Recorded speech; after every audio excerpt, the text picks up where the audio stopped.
What I've got here today is a Craftsman Snowblower, 10 horsepower. It was made by Noma Murray, and now that company's been bought out by Briggs, so all the parts you get will be from Briggs and Stratton. Now what's going on with this blower is when you turn the chute crank, the chute won't turn. Nothing happens, it just turns down at the bottom here, as you can see, because it's all stripped. So the problem that's causing that are the plastic parts here that are worn out. So I'm going to show you guys how to replace both parts here. In the meantime, you can pull this out. It's just going to come out like that. So to take these parts off, you're going to need 2 ratchets with a 7/16 socket at the end. Now what you need to do is to remove the 2 7/16 nuts over here, and that's going to remove the bracket down here. Also, you're going to want to hold the head of the bolt under here with your other 7/16 ratchet and socket.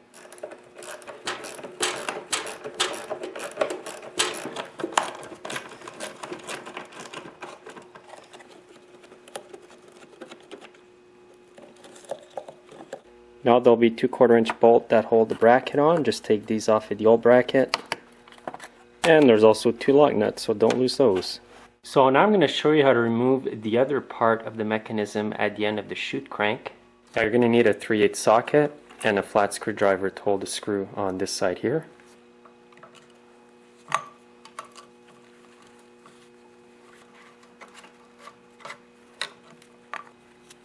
Now pop the screw right out, and the whole thing's going to come out like that.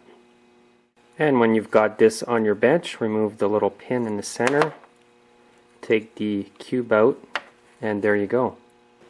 So what happens with these parts is because they're plastic, they get worn out pretty quick if they're not greased. Also when they're outside in the sun, sometimes they're going to warp. As you can see with the bracket here, it's warped, so the worm gear pops out.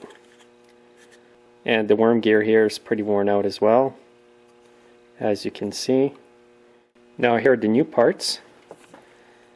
Brand new worm gear and a brand new bracket, and as you can see, it's nice and straight. The holes here are not warped or stretched, which is what you want. Now the part number for the worm gear is 585196MA, and it's from Briggs, as you can see. And the part number for the bracket is number 585195MA. It's called the bracket worm. Those are fairly inexpensive parts, so I recommend that you replace both parts. Even if the bracket is not cracked, replace it, because sometimes it's warped, and for what they cost, it's worth saving yourself the aggravation. So to start with, I'm going to reinsert the parts inside the worm gear. So install it like that. Line up the holes. Put in the larger pin inside. Then you want to line up the small hole that's in the pin here to the hole here. So now you want to turn the bracket like this, line up the pin with the hole inside this part here. As you can see, it's lined up. Next, install it inside the other bracket like that. Insert the screw in there. Want to make sure it comes out the other side like that. Now you want to make sure that the little lock washer is in there and reattach your nut.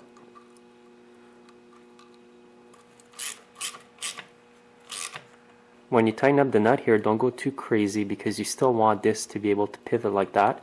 If you tighten it up too much, the worm gear is not going to pivot. So tighten it up enough so it doesn't come off. You can put Loctite here if you want, and later on I'm going to put a bit of oil here to lubricate the joint. Now I'm going to reinstall the bracket, grab the worm gear, put it in like that, and push it in, and there you go. Now what you want to do is grab the 1/4" bolt, shove it under here so it goes through the hole.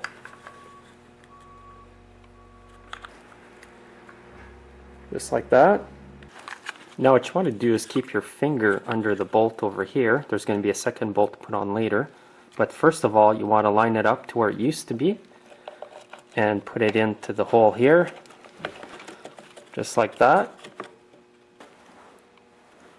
Install your lock nut. And now you want to get the second bolt in there. Now they're snugged in there. I'm going to grab my ratchets and finish tightening them up.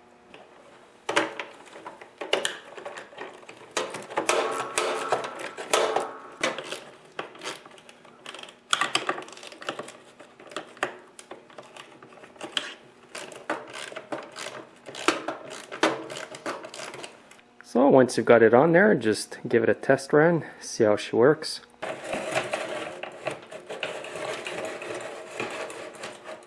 And it seems to work good now, so now I'm just going to show you where to lubricate those parts. Now grab your oil can. All I got in here is a bit of motor oil mixed with transmission oil. If all you have is motor oil, that's fine as well. And now just lubricate all the parts over here. You can be liberal with your oil, or you can put grease in there. If you do use grease, use a low temp grease or lithium grease. The reason why you would use that grease is because it won't get hard in the winter time and make your chute harder to turn. And you can also put a drop of oil right up here. And I'll turn the whole thing so the oil gets smothered everywhere.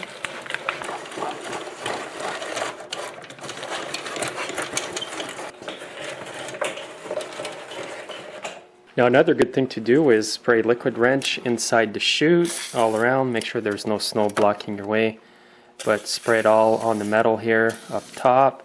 You can also reach underneath so you lubricate the metal part which is rubbing on the plastic, and do that all around, and it's going to make it nice and easy to turn. Also, you can lubricate up here. You can also use motor oil to do this. The thing with the spray is it gets everywhere. And you can lubricate the chute tilt cable over here. You may want to take the little rubber off and spray liquid wrench right down in there. So at this point here, after you've put in all the parts, take it outside and give it a test run.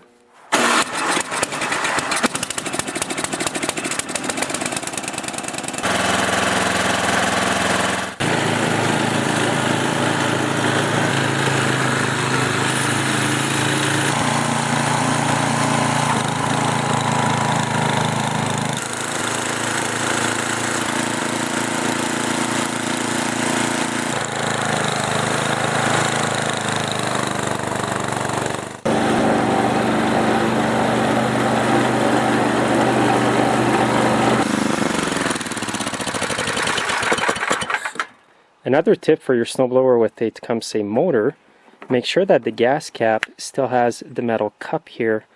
This one obviously doesn't have it. If it doesn't have it, then replace it with the new gas cap. The new cap is revised with a rubber part here. There's no metal dish that goes there.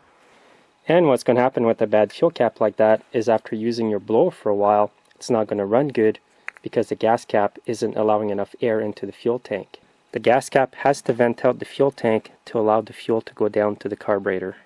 And the part number from Tecumseh for that is number 37845. So it's a fairly simple job to do. Anybody watching this video will be able to do it themselves. Take your time, and if you make a mistake, just start over.